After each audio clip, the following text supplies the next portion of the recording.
반갑습니다. 마음을 그리는 상담쌤 켈리입니다. 황당한 일이 두 개가 있어서 갑자기 영상을 들게 되었습니다. 업무를 보는데 업무에 집중이 안 되는 거예요. 두 개가 계속 머릿속에 맴돌아서 한 개는 어제 저녁에 일이고 한 개는 오늘 아침에 일이거든요. 어제 저녁에 매주 캘리그라피를 하러 집에 가서 캘리그라피를 하고 왔는데 주차량이 협소해서 주차할 데가 없어서 항상 몇 바퀴를 돌아요. 몇 바퀴 돌고 돌아서 겨우 주차하고 또 몇 바퀴 돌아서 겨우 주차하고 정말 스트레스 받는 곳이 바로 그 장소였는데 어제 주차 위반 딱지가 붙은 거예요. 뭘 다 하고 나오니까 그 8시밖에 안 됐거든요. 마침 8시니까 8시 캐봐야 8시 5분 정도. 그런데 딱지가 붙여 있었는 겁니다. 참 황당한 거예요. 어른이 되어서 이렇게 여유 없이 산다는 것은 수양이 필요하다. 어른이라고 다 어른이 아니다. 세금을 내게 하는 것이 좋을까? 정말 완전히 주차하지 말아야 될 곳도 아니고 가끔씩 하는 그 장소인데도 불구하고 이렇게 붙였다는 게 황당한 겁니다. 무슨 일이 있을까 액땜할 생각하자라고 들여다보면서 어제 분명히 그 학생하고 잘 놀았어요. 웃고 떠들고 막 종이도 자르고 잘 놀았는데 오늘 아침에 그 학생이 학교에 안 온 거예요. 그래서 엄마가 딸한테 왜 안 가냐 물으니까 내가 선생님한테 짐이 될 것 같아서 학교를 안 간다. 그럼 누구 선생님? 상담실에 상담선생님한테 짐이 될까봐 학교를 안 간다라고 하더래요. 그래서 그 어머니가 상담실에서 어떤 일이 있었나 하고 지금 알아보러 온 거예요. 이는 집에서 딸하고 그 말에 대해서 너무 속상해서 막 딸하고 둘이 엉엉 울었대요. 울고 지금 상담실에 저한테 찾아왔는데 어떤 일이 있었냐고 하는데 제가 할 말이 없는 거예요. 가만히 있다가 난데없이 한테 띵 맞은 느낌 있잖아요. 한 번에도 어떤 선생님이 미워서 학교 안 간다고 하더니 얘가 어쩌면 계속 외부에 학교 가기 싫은 이유를 찾고 있는 것 같습니다. 그래서 이게 학습이 계속되면 앞으로도 계속 학습이 되고 또 학습이 되고 인정하고 학습이 되면 이게 고칠 수 없는 고질병이 됩니다. 하면서 그랬더니 어머니도 그걸 이제 함께 공감하는 겁니다. 저도 그게 염려됩니다. 어떻게 하면 좋을까요? 라고 하는 겁니다. 어떤 일이라도 증거가 남을 수 있도록 최선을 다해서 기록을 해놓고 그리고 나의 행동에 대해서도 정당하게 행동해야 되겠다. 정당하지 않은 거 하나도 없지만 이런 일이 당했잖아요. 학생들의 머리에는 뇌는 왜 이렇게 정말 질풍노도의 시기를 걷고 있는 걸까요? 여러분 기계로 탁 찍으면 정말 차이가 난답니다.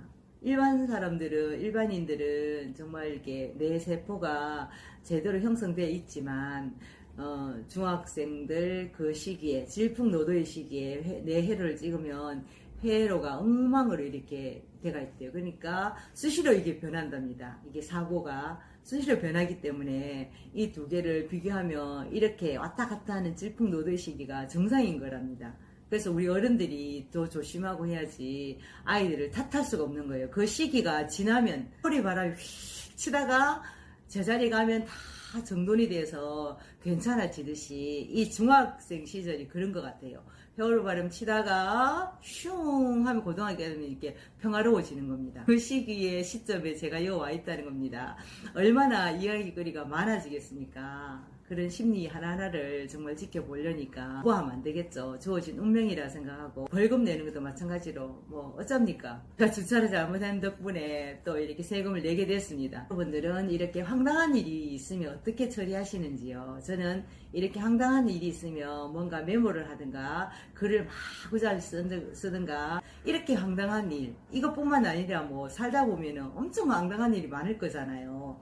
그런 일들은 어떤 일들이 있는지 참 궁금합니다. 그럴 때마다 어떻게 해결하는지 궁금하니까 혹시 이 영상을 보시는 분들은 나도 벌금 딱지 맞아서 정말 억울했다 이런 일들이 있으면 조금 적어주시면 감사하겠습니다. 자, 그래. 선생님에게 짐이 되겠다 싶어서 학교 안 나가겠다 하는 학생에 대해서 조금 더 나누도록 하겠습니다.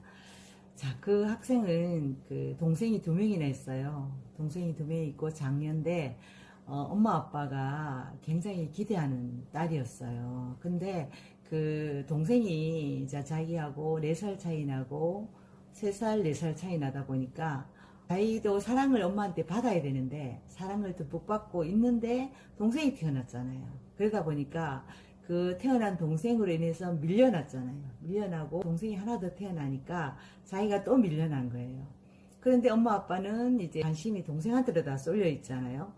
그러다 보니까 자기는 나 혼자인 것 같이 느껴지고, 또 엄마 아빠가 장녀다 보니까 바라는 건 엄청 많고, 근데 또 나도 인정받고 싶고 존중받고 싶고 인정받고 싶은데 엄마 아빠는 뭐 잘해와야지 인정을 받기 때문에 중학교 1학년 때 굉장히 공부에 스트레스를 받았대요. 그래서 2학년 때도 시험 칠 때만 되면 막 배가 아프고 학교 오기 싫고 막 그랬대요. 엄마 아빠는 별로 대수롭지 않게 생각한 거예요. 그 밀고 나가다가 어느 시점에 안 되겠다 싶어서 보니까 죽고 싶다, 학교 가기 싫다, 자꾸 이제 수업을 안 들어가는 거예요. 그래서 상담실을 더 자주 오게 되었고, 그 원인이 뭐냐면 부모님께서 자녀의 목소리를 귀담아 들어줘야 되는데 뭐 사춘기니까 괜찮겠지 하고 넘어가잖아요. 그런 것들이 쌓이면 본인은 부담감이 자꾸 커지는 거예요. 부담이 커지면서 공부도 집중 안 되고 자기 마음을 둘 것도 없고, 그 자기 입지가 자꾸 좁아지는 거죠. 좁아지고 부모님의 기대는 자꾸 커지고, 근데 나는 부모님한테 기대를 부응하지 못하고, 그러다 보니 내가 없어지는 거잖아요. 가슴이 아프죠. 그런 아이. 저 같은 경우도 인정 욕구가 높았죠. 인정 욕구가 높아서 열등감을 느꼈거든요. 남동생이 태어났는데 그 남동생이 너무 똑똑한 거예요.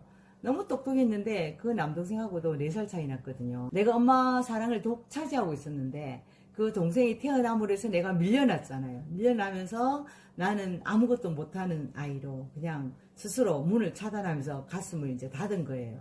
그 동생은 계속 칭찬받고 나는 계속 아무 존재도 아닌 것처럼 느껴지고, 그게 자리 잡아갖고 항상 어디 가면 내 목소리를 못 낸 거예요. 이런 것들이 오버랩 되면서 어제 그 학생이 이해가 되는 겁니다. 공감이 되고. 그래서 그렇습니다. 어머니, 이 아이는 분명히 인정욕구가 너무나 높아서, 인정욕구가 높아서 자기 목소리를 못 내고 남에게 짐이 될까봐 겁이 나고 있습니다. 이런 것을 자꾸 강화하시면 안 되고, 어쨌든 내일이나 학교 오면 제가 다시 대화를 한번 해보겠습니다 라고 하고 어머니를 안심시키고 보냈거든요. 부모님들은 그냥 대충 알고 있지 왜 이 아이가 인정욕구가 높은지 잘 모르잖아요.